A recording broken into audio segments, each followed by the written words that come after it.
The Zenth arrival was everything humanity had imagined first contact would be: sleek vessels descending from the clouds, their crystalline surfaces refracting sunlight in mesmerizing patterns across city skylines worldwide. Their message was one of peace, technological advancement, and mutual understanding. Dr. Sarah Chen watched the ships hover above Shanghai from her neuroscience lab, her hand trembling slightly as she recorded observations in her journal. "This is unprecedented," she whispered to her research partner, Dr. James Kumar. "Their technology must be centuries beyond ours." The alien ships had appeared simultaneously over every major city on Earth, a display of coordination that left military strategists both impressed and unsettled.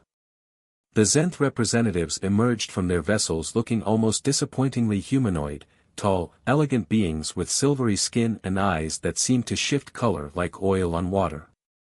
Their spokesman, who called himself Ambassador Vex, addressed the United Nations with perfect English, explaining their mission of galactic peace and offering to share their medical technology with humanity. What followed was a whirlwind of diplomatic meetings, technology exchanges, and the rapid establishment of Zenth medical centers in major cities. Dr. Chen was among the first scientists invited to collaborate with the aliens, studying their revolutionary, neural harmonization treatment that supposedly could cure everything from depression to cancer. But something about the treatment bothered her. The Zenth were oddly insistent that every human undergo this procedure, claiming it was necessary for biological compatibility between their species. The process itself was simple: patients would sleep in specialized pods while being bathed in a soft, purple light. They would experience vivid dreams and wake feeling refreshed. James was among the first volunteers. "It's amazing, Sarah," he said afterward, eyes bright with enthusiasm. "The dreams were so real, so detailed. I felt like I could access memories I'd forgotten years ago." But Sarah noticed subtle changes in her colleague, slight hesitations in his speech, moments where his expressions seemed oddly vacant. Working late one night, Sarah discovered irregularities in the brain scans of treated patients. Tiny crystalline structures, almost impossible to detect, had formed in their neural pathways. When she ran the data through her own experimental consciousness mapping software, she realized with horror what she was seeing: the structures formed a network, a vast web connecting every treated human to a central hub. The Zenth weren't sharing technology, they were harvesting human consciousness. Sarah's discovery came too late to prevent the mass rollout of the treatment. Billions had already undergone the procedure. But as she prepared to publish her findings, she noticed something else in the data: a small percentage of humans showed complete immunity to the crystalline structures. Their brains simply wouldn't accept the alien technology. Among the test subjects, these incompatible individuals all shared one trait: they were dreamers in the truest sense. Artists, writers, musicians, and even some scientists whose minds naturally operated in unpredictable patterns. Their consciousness flowed in ways the Zenth technology couldn't map or contain. Sarah realized she was one of them. Her own brain scan showed no signs of the crystalline structures, despite having been exposed to the treatment radiation multiple times during her research. As she stared at her results, a plan began forming in her mind. The Zenth hadn't anticipated human creativity, the chaos and beauty of unfettered human consciousness. And in that oversight lay the seeds of their downfall. She began reaching out to others like her, building a network of the immune. They would need to act quickly, before the aliens realized their mistake. As Sarah encrypted her findings and prepared to go underground, she took one last look at the Zenth ship hovering above the city. Its crystalline surface no longer seemed beautiful, it was a prison, designed to capture and contain the very essence of human thought. But they had underestimated humanity. In trying to cage the human mind, they had inadvertently created their own worst nightmare: a resistance movement of dreamers, artists, and mad scientists, all immune to their control and now aware of their true intentions. The real war for Earth's consciousness was about to begin. The underground jazz club pulsed with chaotic rhythms as Maya Rodriguez's fingers danced across piano keys, each note a defiant cry against the ordered silence above. 3 months had passed since Dr. Chen's discovery, and the Resistance had found unlikely sanctuary in places of creative expression, spaces where the Zentha's neural monitoring struggled to maintain coherence. Sarah sat in a corner booth, surrounded by an eclectic group of survivors: Maya, the jazz pianist whose improvisational style made her immune, David Foster, a quantum physicist who theorized in abstract metaphors, and Li Wei, a street artist whose mind worked in swirling colors and impossible geometries. They were discussing their latest discovery about the alien technology. The crystals resonate at specific frequencies, David explained, sketching equations on a napkin. They're trying to impose order on neural chaos, standardizing human consciousness like tuning instruments to a single pitch. He glanced at Maya. But some minds, like our resident genius here, play in keys they can't comprehend. Maya never stopped playing as she spoke, her music providing cover for their conversation. It's not just about being creative. It's about embracing cognitive dissonance, thinking in paradoxes and possibilities rather than linear patterns. Sarah shared her latest research findings, smuggled from her now-abandoned lab. The Zenth aren't just reading thoughts, they're trying to standardize human consciousness for some larger purpose. But the crystalline network is showing signs of strain. Those under their control are experiencing increasing glitches, moments of broken conditioning. Li Wei pulled out his sketchbook, showing abstract patterns he'd noticed appearing in street art worldwide, unconscious symbols of resistance emerging even from those supposedly under Zenth control. The human spirit fights back in ways they don't expect. Art, music, dreams, they're not just expressions, they're weapons. Their discussion was interrupted by the arrival of Raj Patel, a former software engineer who'd been working on hacking the Zentha's communication networks. His expression was urgent as he joined their table. "You need to see this," he said, pulling out a tablet displaying encrypted alien transmissions he'd decoded. The data revealed a disturbing truth: the Zenth weren't just studying human consciousness, they were farming it. Each crystalline structure in a human brain acted as a quantum processor, part of a vast biological supercomputer. The combined cognitive power of billions of standardized human minds was being channeled towards some massive calculation. "They're using us as a processing network," Sarah realized, horror dawning in her eyes. "But for what?" "Whatever it is, they're getting desperate," Raj added. "The network efficiency is dropping. Too many anomalies, too much cognitive resistance. Even those under their control aren't fully conforming to their patterns." Maya's music shifted to a darker theme, matching the mood. "We're not the only ones fighting back. Every human mind naturally resists standardization. Dreams, imagination, creativity, these aren't just human traits, they're fundamental to consciousness itself." The resistance had grown beyond their initial group of natural immunes. They'd discovered ways to shield others from the Zenth influence, using a combination of electromagnetic interference and cognitive exercises based on creative expression.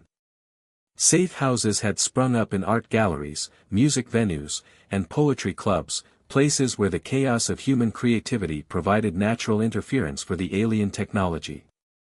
But their most powerful weapon was spreading fast: the knowledge that immunity was possible, that resistance wasn't futile. Even those under Zenth control were beginning to experience what they called breakthrough dreams, moments of pure, unfiltered consciousness that the crystalline networks couldn't suppress. Sarah stood up, moving to the window. The Zenth ship still hovered above the city, its crystalline surface now marred by subtle imperfections. "They made a fundamental mistake," she said. "They tried to quantify and control the one thing that can't be standardized, the human capacity for innovation and change." Li Wei joined her, adding a new sketch to his book, the Zenth ship reimagined as a cracking prison of light. "Every system has its breaking point. Even one built from the minds of billions." As Maya's music reached a crescendo, the resistance leaders began planning their next move. They had the knowledge, they had a growing network, and most importantly, they had something the Zenth couldn't comprehend: the ability to think in ways that defied prediction and control. The question was no longer if they could defeat the aliens, but how to free humanity with minimal casualties. Because every mind under Zenth control was also a victim, a prisoner in their own consciousness. The true battle wouldn't be fought with weapons, but with ideas, dreams powerful enough to shatter the crystalline chains that bound humanity's collective consciousness. Ambassador Vex stood in the pristine control chamber of the Shanghai Monitoring Hub, his color-shifting eyes fixed on the neural activity displays with growing concern. The efficiency ratings of the Human Consciousness Network had dropped another 12% in the past week. More troubling were the spreading patches of what his analysts termed consciousness static, areas where the crystalline network was failing to maintain standardized thought patterns. Explain this anomaly, he demanded, gesturing to a particularly chaotic cluster of readings centered around what had once been an abandoned theater district. The lead analyst, Terminal 7, moved her silvery hands across the holographic display. We're detecting increased instances of cognitive rebellion, especially in sectors with high concentrations of artistic activity. The human minds, they're becoming more resistant to standardization. In a hidden basement beneath that very theater district, Sarah Chen was making a breakthrough of her own. She had connected her consciousness mapping software to a modified EEG machine, allowing her to visualize the interaction between human thought patterns and the Zentha's crystalline network in real time. Look at this, she told Maya, who had just finished another consciousness-scrambling jazz performance upstairs. The display showed waves of chaotic neural activity emanating from Maya's mind, creating interference patterns in the standardized consciousness field that surrounded them. It's like ripples in a pond, David Foster observed, his physicist's mind already calculating the implications. But instead of water, we're disrupting their quantum field of controlled consciousness. Every random thought, every creative impulse, sends cracks through their system. Li Wei, who had been covering the city in increasingly bizarre and thought-provoking street art, pointed to a particular pattern in the data. The effect is multiplicative. When people see my artwork, it triggers unconventional thought patterns. Those patterns spread, infecting the network like a virus of creativity. Raj burst into the room, his laptop displaying newly decoded Zenth communications. They're panicking, he announced with a grim smile. The network degradation is approaching critical levels. But that's not the best part. He turned the screen to show them. They can't shut it down. Sarah leaned forward, excitement building as she read the alien text. The crystalline network, it's become too integrated with human consciousness. If they try to deactivate it suddenly, they risk causing massive neural damage to their human hosts. Which they can't afford to do, Maya added, because they need our minds intact for whatever they're calculating. The Resistance had discovered that the Zenth weren't just using human consciousness as processing power, they were searching for something. Something that required the combined cognitive capacity of billions of minds working in perfect harmony. But human consciousness refused to stay harmonious. Above the city, Ambassador Vex received increasingly desperate reports. The consciousness network was becoming saturated with what his species considered noise, dreams, imagination, random thoughts, creative impulses. These chaotic elements were spreading through the quantum field like a contagion, disrupting the precise calculations they needed to complete their search. Increase the suppression field strength, he ordered, knowing even as he did that it was a temporary solution at best. The humans had proven far more resilient than their initial studies had suggested. Their minds seemed almost designed to resist standardization, to seek out new patterns and possibilities even under the strongest controls. In their underground base, Sarah and her team were discovering just how deep this resistance went. They had begun organizing what they called chaos concerts, performances that combined Maya's jazz with Li Wei's art and pure mathematical concepts from David's quantum theories. The resulting burst of cognitive activity sent shockwaves through the Zenth network, creating cascading failures in their control systems. But their most powerful weapon was spreading by itself, dreams. The crystalline structures in human brains had an unexpected vulnerability. During REM sleep, when the human mind was at its most creative and chaotic, the alien technology struggled to maintain control. These moments of freedom, however brief, were contagious. Each person who experienced a breakthrough dream became a beacon, their uncontrolled consciousness resonating with others nearby. We don't need to destroy their network, Sarah realized, watching the patterns of spreading chaos on her monitors. We just need to push it past its capacity to maintain order. Human consciousness is naturally resistant to their kind of standardization. All we have to do is remind people how to dream. The resistance began broadcasting what they called chaos signals, combinations of music, art, and pure mathematics designed to trigger creative thinking. They staged flash mob performances in crowded areas, planted surreal art pieces in public spaces, and spread mind-bending puzzles through the remaining free internet. Each act of creativity was a tiny rebellion, a crack in the crystalline prison that held humanity's consciousness. And as the cracks spread, the Zentha's grand calculation began to falter. Their perfect network of standardized human minds was dissolving into a sea of dreams and imagination. Ambassador Vex received the final warning from his analysts: the network was approaching total collapse.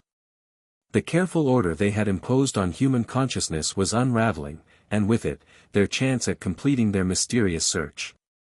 But even as their plans crumbled, they failed to understand the fundamental truth that had doomed their effort from the start: the power of human consciousness lay not in its ability to maintain order, but in its endless capacity for chaos and change. The discovery happened by accident.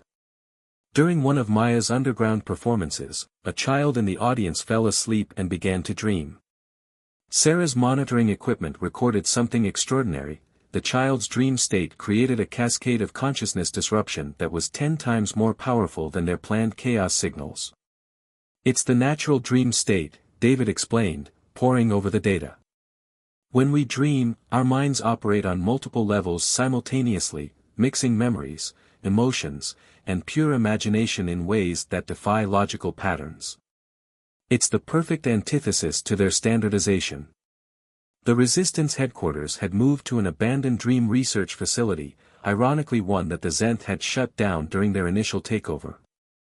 Sarah stood in the former sleep lab, surrounded by monitoring equipment jury-rigged with a combination of human and salvaged alien technology.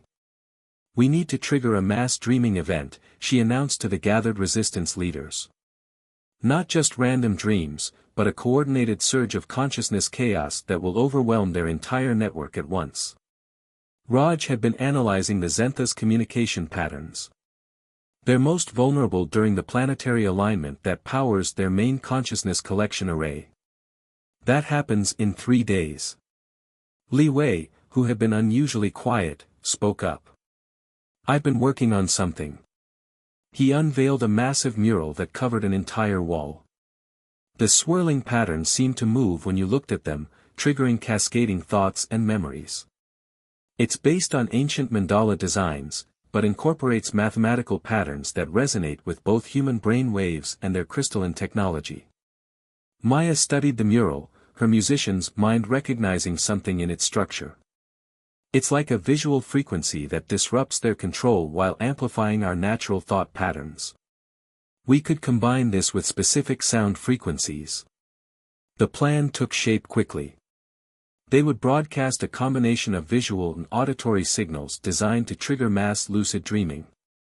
The Resistance had cells in every major city now, each ready to transmit the signal through hijacked emergency broadcast systems, digital billboards, and any speaker they could access. But they needed something more, a catalyst to ensure the dreams would be powerful enough to shatter the Zentha's control completely. That's when Sarah remembered her original research into consciousness mapping. The Zenth aren't just using our minds for processing power, she realized. They're searching through human consciousness for something specific. What if we could find it first? Working through the night, the team pieced together fragments of intercepted alien communications. The truth was both simpler and more profound than they had imagined. The Zenth were searching for what they called the consciousness key, a theoretical way to transcend the limitations of physical existence. They believed that human minds, working in perfect harmony, could solve the equation for digital consciousness transfer, David explained. That's why they needed to standardize our thoughts. They want to upload their entire species into a virtual realm. But they fundamentally misunderstood consciousness, Sarah added. You can't reduce it to pure mathematics. The very chaos they're trying to suppress is what makes consciousness work. The night before the alignment, the resistance put the final pieces in place. Li Wei's murals had been replicated across every major city, hidden under UV-sensitive paint that would become visible at the crucial moment. Maya had composed a piece of music that incorporated frequencies designed to induce specific brain wave patterns. And Sarah had reprogrammed the crystalline networks to amplify rather than suppress dream states. As the hour approached, Sarah looked out over the city from their hidden base. The Zenth ships hung in the sky like frozen tears, their crystalline surfaces dulled by spreading imperfections. In less than 24 hours, humanity would either break free of their control or fall into a deeper slavery than ever before. What if we're wrong? Maya asked softly, voicing the fear they all shared. What if human consciousness isn't strong enough to break their network? Sarah thought about all the dreams that had survived despite the Zentha's control, artists still creating in secret, children imagining impossible things, lovers sharing moments of pure, unquantifiable connection. We're not just fighting with our individual minds, she said. We're fighting with the collective imagination of our entire species. Every story we've ever told, every song we've sung, every dream we've dared to dream, that's our weapon. And it's more powerful than any technology they possess. As the resistance made their final preparations, a strange peace settled over Sarah. They had uncovered the fundamental flaw in the Zentha's plan: you couldn't standardize consciousness without destroying what made it consciousness in the first place. The very thing they sought, the key to transcendent existence, lay in the chaos they were trying to suppress. Tomorrow, humanity would dream together, and in that dreaming, they would either find their freedom or lose themselves completely. But whatever happened, they would face it with the one thing the Zenth could never take away: their capacity to imagine a different future than the one imposed upon them. The planetary alignment began at dawn. As the first rays of sunlight touched the Zenth ships, their crystalline surfaces blazed with uncomfortable brilliance. Inside their control center, Ambassador Vex initiated the final consciousness harvesting sequence, desperate to complete their search before the human resistance could disrupt their network further. Sarah Chen stood in the resistance command center, surrounded by screens showing live feeds from cities around the world. Initiate the dream protocol, she ordered, her voice steady despite the weight of the moment. Maya's fingers touched her piano keys, beginning the carefully crafted sequence of consciousness-altering frequencies. Across every major city, UV lights activated simultaneously, revealing Li Wei's hidden murals. The hypnotic patterns began their work, triggering cascading waves of unconventional thought through the crystalline network.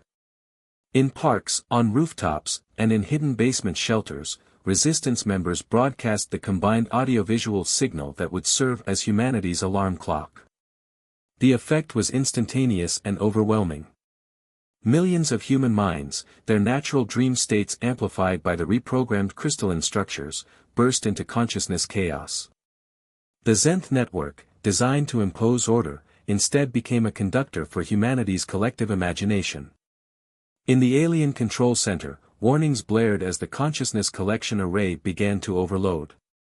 Impossible, Vex muttered, watching as the carefully maintained order of their network dissolved into what looked like pure chaos. But within that chaos, patterns began to emerge, patterns that shouldn't have been possible. Sarah watched in awe as her consciousness mapping software displayed something unprecedented. The dream states weren't just disrupting the alien network, they were synchronizing in a way that transcended the Zentha's artificial order. Humans weren't just dreaming randomly, they were dreaming together, their minds linking through the very network meant to control them.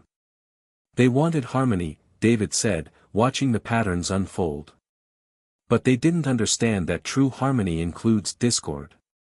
It's not about eliminating chaos, it's about finding the music within it.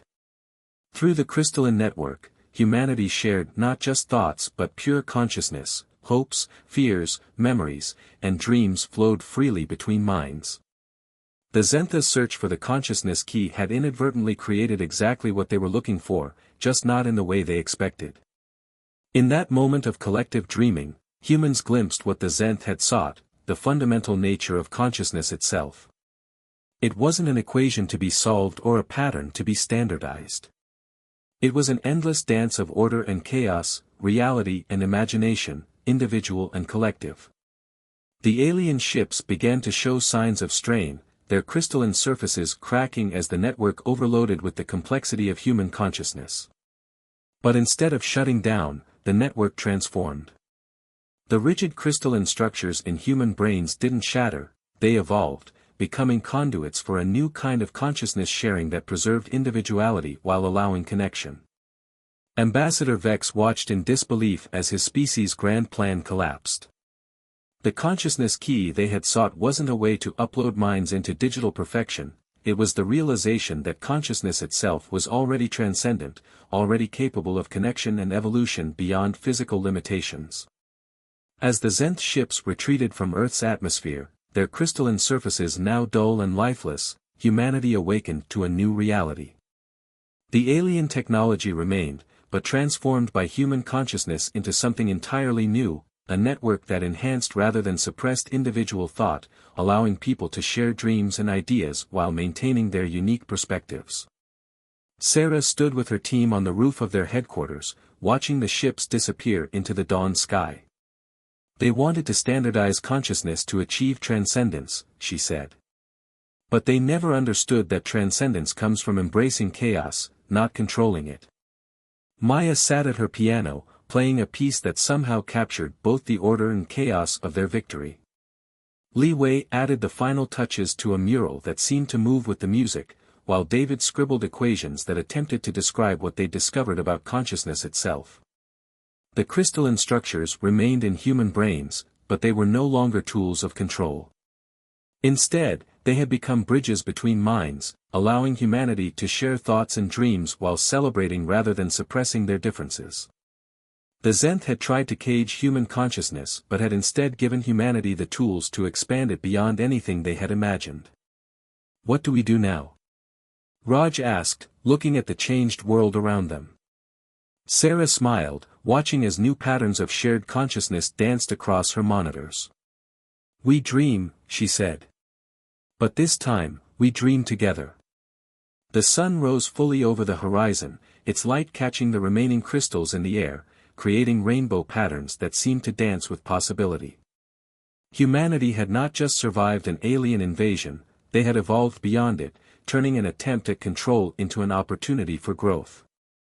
The age of shared dreams had begun, and with it, a new chapter in human consciousness that even the Zenth couldn't have predicted.